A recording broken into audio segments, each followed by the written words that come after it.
It was indescribable, man. I think I just laid there. I was like, finally, man. You know, the guys did a great job of giving me a crease. You know, they just trust me enough to hit what I see and, you know, make something happen. And, you know, I think that's what I did.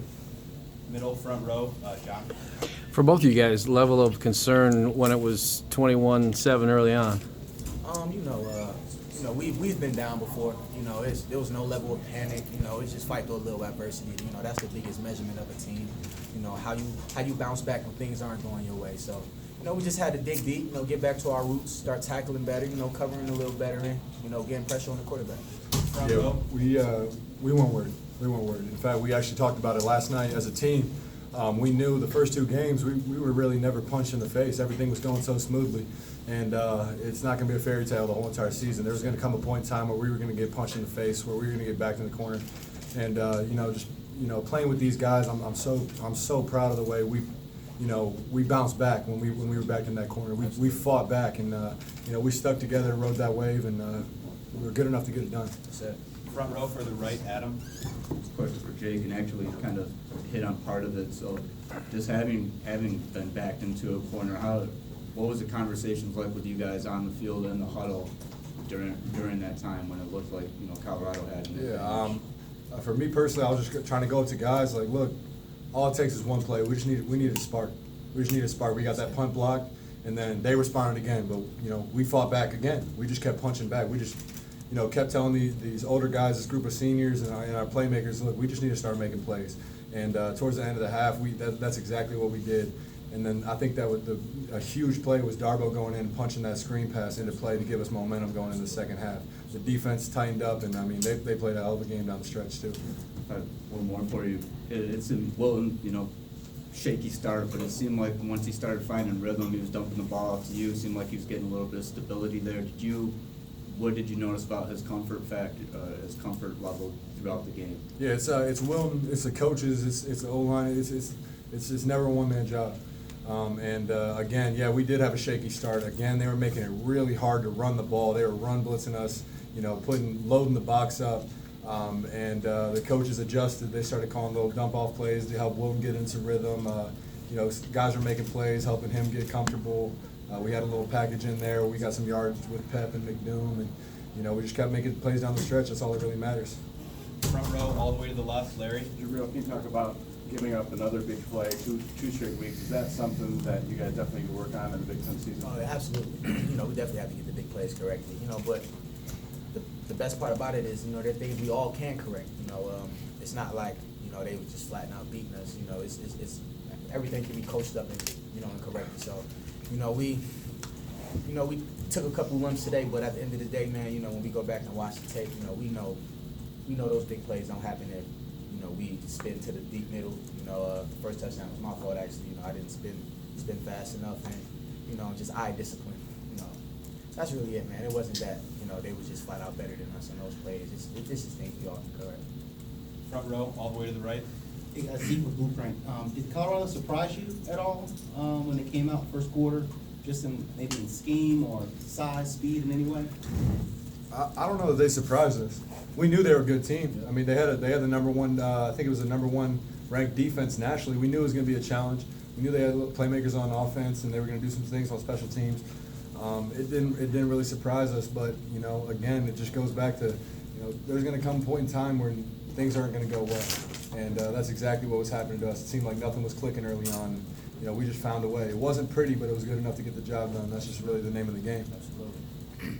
To the left, gentleman standing up. For both of you guys, this is the first game that Tom Brady's ever been back to the big house. I'm just wondering, what did it mean to you guys and the team to have him come address the team and just be involved? Whenever you have one of the greats come back and talk to you, it definitely gives you a boost. We definitely felt, what he told us in the locker room, it definitely honed in with us, and we just tried to go out there, play our best. Started out a little sluggish, but like they always say, man, it's not how you start, it's how you finish. And when it came down to it, we just toughened up and dug out a victory. Also standing to the left, Logan. For both players, I'm wondering about your level of exhaustion right now, how many plays you played. And for you, Jabril, do you know how many you played, and how can you keep that pace up? Just treatment, our strength and training staff does a great job with us, getting our bodies back. you know, as far as our nutrition, you know, keeping us at the par. You know, I don't really think about it as, you know, how many plays I played. I'm just doing whatever I gotta do to help us win a game. You know, I think that goes for both of us. Yeah, we were just actually talking about out there, like, we were so happy and grateful it was such a hot summer, hot camp. Our strength coach was pushing us to our limit all summer in conditioning. And, you know, I mean, you know the story with Coach Harbaugh and how he does camps. He's gonna push us to our limit and then some. So, on a game like today, it pays off. And honestly, you're gonna get tired in games like this, especially when our numbers are being called upon so much. But it's all that matters is winning. All that matters is getting the job done. That trumps it all. Whether you're tired or not, you just find a way. Exactly. When you're tired, you just, you know, what I gotta do, coach, you know, to get this W. Especially when you're down. You know, you don't even think about being tired when you're down. You know, you just thinking about what I gotta do to get this win, dig deep, you know. That's why you feel your well in camp, you know. So when it's time to go back in that well and pull something out, if you haven't filled that well the way you were supposed to, you know, there'll be nothing there. But, you know, luckily, you know, we were pushed to limits that we couldn't even imagine, you know, and, you know, we dug deep and we pulled out the victory. First row, right in front of you guys, Josh. This is for Jabril. You mentioned earlier in the season getting caught by the Minnesota kicker. Take me just through this run, and was it a sense of relief just finally getting that punt? It was touchdown? definitely a sense of relief, man. You know, I felt like a couple of those punts I could have had. You know, I definitely could have taken one back. You know, they were a great tackling team. You know, they were shooting the hip, you know, wrapping up. But when you get a line drive and great blocking, man, if you don't score it in, they got to put somebody else back there. You know, so that's just how I felt, man. You know, the hole was wide open. You know, they leave it upon me to make a couple guys miss, and you know, I felt as though I did that. You know, I started cramping about the 5, but I was like, there's no way I'm not getting in this time. I was tired of just being an almost kind of guy, you know, so it definitely felt good to find the punchline in. Second row, all the way to the right, Michelle. This is a question for Jake. Is this on? Yeah. Can you hear me? Okay. Yeah. What was it like to walk out there with Brady as honorary captain? Was it a little bit surreal? And were there any nerves at the beginning of the game when he was watching so close? It was special. I went I shook his hand before in the locker room. You could kind of just feel his presence, and you can kind of just look in his eyes and know he's, you know, you can just tell the way he carries himself, why he's one of the greatest of all time.